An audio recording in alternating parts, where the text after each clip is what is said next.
माँ का आखिरी खत।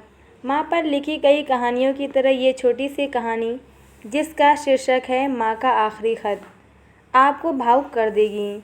इस कहानी को पढ़ने के बाद आप अगर माँ से नाराज़ भी हैं तो ज़्यादा देर तक नाराज़ नहीं रह पाएंगे।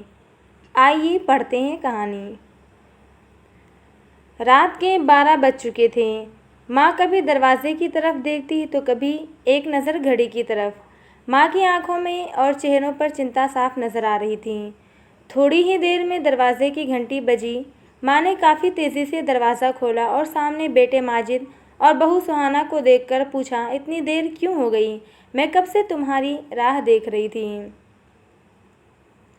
माँ, मैं अब छोटा नहीं हूँ, तुम मेरी चिंता मत किया करो। माजिद घर के अंदर प्रवेश करते हुए बोला, बेटा कितना भी बड़ा हो जाए माँ के लिए छोटा ही रहता है।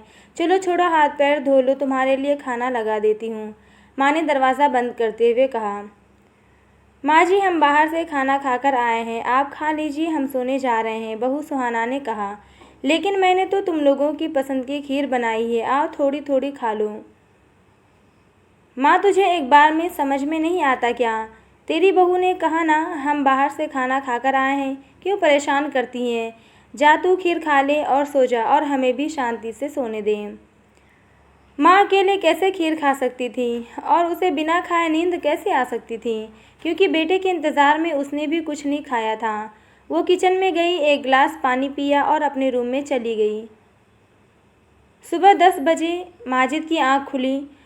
बाजू में सुहाना अभी भी सो रही थी। माजिद हॉल में आया तो लैपटॉप के पास रखी एक चिट्ठी पर उसकी नज़र पड़ी।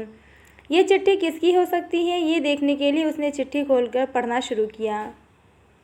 मेरे लाल, तू सोच रहा होगा कि एक ही घर में रहते हुए ये चिट्ठी क्यों, मैं तुम्हें बोलकर भी ये बात बता सकती थी। हाँ, बता सकती थी अगर तू मेरी बातें सुनना चाहता तो।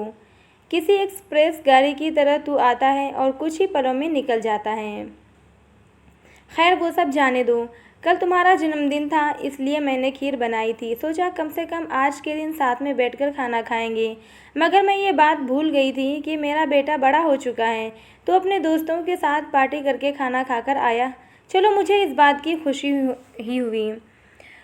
मेरी दवाइयाँ ख़त्म हो गई हैं। मैंने कुछ दिनों पहले तुम्हें दवाई की एक चिट्ठी दी थी। अगर वक्त मिले तो वो दवाई मुझे लाकर देना, मुझे थोड़ी राहत हो जाएगी। माजिद को याद आया कि 4-5 दिन पहले माँ ने एक दवाई की चिट्ठी दी थी। उसने अपने ऑफिस के बैग में जाकर उस चिट्ठी को तलाशा और उसे खोलकर देखा। उसमें लिखा था, मुझे ऐसी दवाई लाकर दो जिससे मैं अपने बेटे को भुला सकूं। माजिद को रियलाइज़ हुआ कि मुझसे बहुत बड़ी गलती हो गई है। उसकी आंखें नम हो गई। वो तुरंत अपने माँ के कमरे की तरफ दौड़ा। सबसे पहले उठ जाने वाली माँ आज क्यों नहीं उठी थी, ये देखकर उसे आश्चर्य हुआ। उसने माँ को उठाने की काफ़ी कोशिश की, लेकिन माँ एक गहरी नींद में सो चुकी थी। माजिद के पास फूट फूट कर रोने के अलावा और कोई चारा नहीं बचा। दोस्तों ये कहने की ज़रूरत नहीं है कि माँ बाप जीवन में कितने मूल्यवान हैं। उनके रहते हुए ही उनकी सेवा करो, उनसे प्यार करो। वो चले जाएंगे तो कुछ नहीं कर पाओगे।